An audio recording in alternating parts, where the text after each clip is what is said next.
Okay, welcome. We are going to discuss one last apply function from the apply family, which is the mapply function. We're here, M is standing for multivariate. So this is a multivariate version of the sapply function.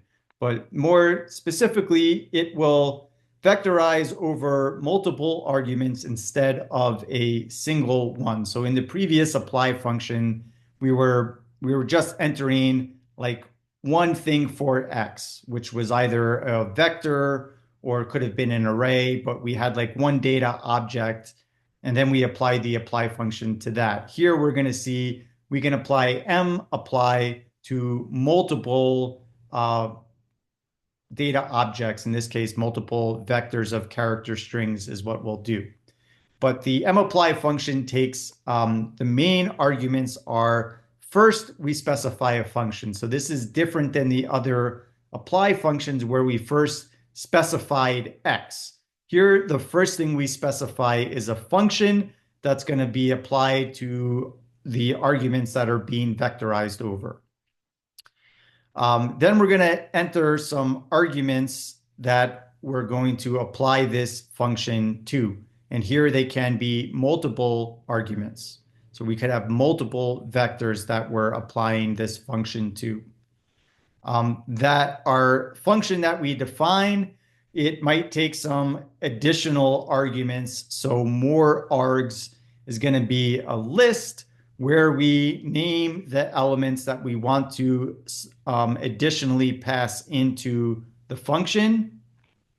There are simplify and use name arguments that we'll see how the use names comes up. The simplify argument we've seen in earlier apply functions. This is whether the output is going to be coerced into some array or whether we're just going to get the output as a list. But you can run the question mark mapply to get at the help documentation to learn more functionality about the mapply function. But the function that we're going to use in mapply is going to be the paste function. So what the paste function does is it can join together different text strings as well as pull in other objects. So let's say I've got some object A, which currently is storing the number 27, and I want to construct a character string that says hello space goodbye and then whatever is stored in object A. If I run the command paste and then hello in quotes, I put my space afterwards, goodbye in quotes, and then A, this is going to print to the screen hello, goodbye, and 27 all as a single text screen together. So it pastes those values together and creates a string from those values. And there is a second argument that we can add to the paste command, which is a separator. So this will determine whether there's some character strings that you want to put in between consecutive terms in the paste command. So if I run this, it will do something similar, but it's going to insert space and space between consecutive terms. So here we've got hello, space, and space. Then it goes to the next item, which is goodbye, the character string goodbye. Then it adds this separator and space, and then it puts whatever is stored in A, but then it's going to store that entire string as one character string. Okay, so we're going to use the paste function in mapply. So let's consider two vectors. Let's say this first vector, sibling one, is a vector of character strings, and it contains the initials of 5 people. And we have a second vector of character strings, which is ordered in a way that, let's say, it's giving the initials of a sibling. So let's say this is first and middle name PM, and then this is their sibling whose first name began with Q and middle name began with N. JI and AA are siblings, RX and OJ are siblings, and so on. So we've got a vector, an ordered vector of initials. We have an ordered vector of initials of their corresponding sibling. So let's say I want to create a single vector or a list. We want to create an object that has PM joined with QN, JI matched to AA, so we can see which sibling is matched with whom. So what I can do here is the function that I want to apply is the paste function. And what I want to do is apply this function to the character string stored in sibling 1 and the character strings stored in sibling 2. And then I'm going to set the use names argument to false. We'll run this code and take a look at the output to see if it makes sense. I got an error, just trying to make a teaching moment here, that I need to run my sibling 1 and sibling 2 code cells. I hadn't defined them yet.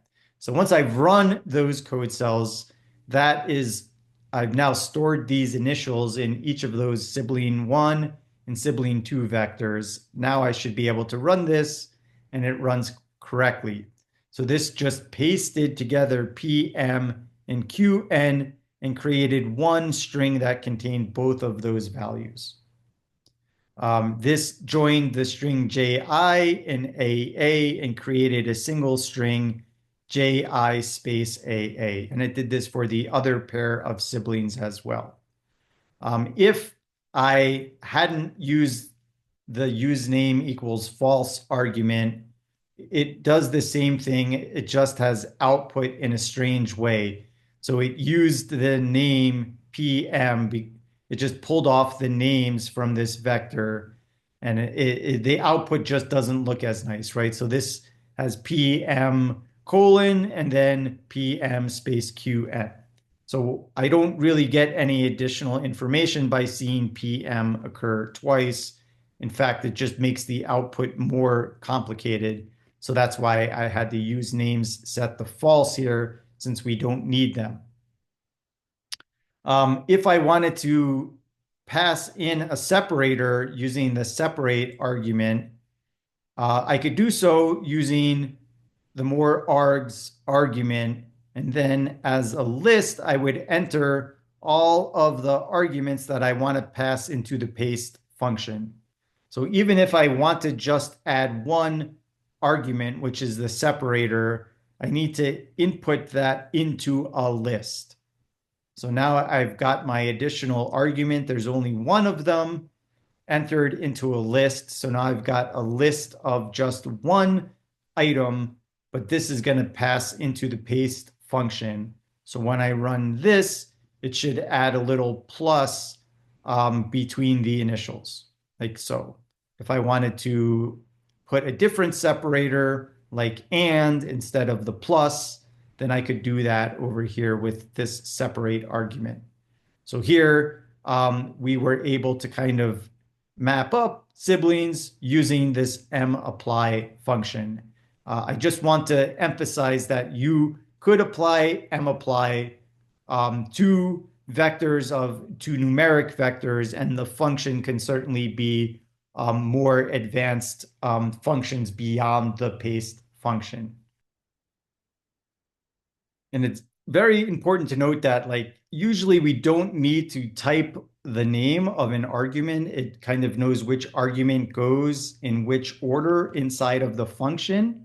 So it knows that the first thing that it sees is the function. So we don't necessarily need to label that argument. But it is really important that we label the list of arguments that we want to pass into our function as more args, because there's no limit to the number of objects that we can pass into this function. So in our case, we passed in sibling 1 and sibling 2. But if I tried to do something like this, well, I'll run this code, and we got some weird stuff in the end. We didn't quite get PM space and QN like we did up here. And the reason is that here it's trying to paste together. It's treating this as like another vector of things that it wants to paste together. So what it's doing here is it's pasting PM and QN, and then it's also pasting together this and then it has this text of false, this logical false. So it actually pasted together sibling one, sibling two, this text string, and the logical false, and it created one character string out of those things. And it didn't realize that this is actually an argument that I want to paste into the paste function, that I want to pass into the paste function. And this false is corresponding to the use names argument. It doesn't realize that. It just thinks that we're getting a list of arguments that are being passed into the paste function. So you just need to be sure that you label those arguments.